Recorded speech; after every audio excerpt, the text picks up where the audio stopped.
First, put the handlebar in the correct position. Tighten the bolts as shown.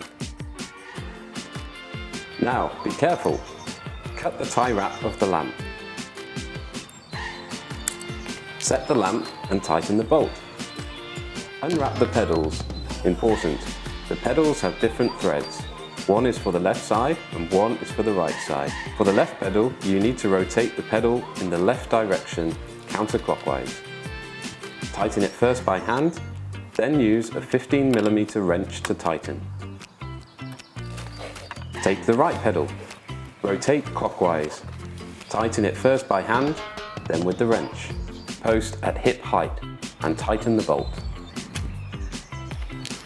Press the on button to activate the battery. Now press the on button on the display. The e-bike is now ready to go.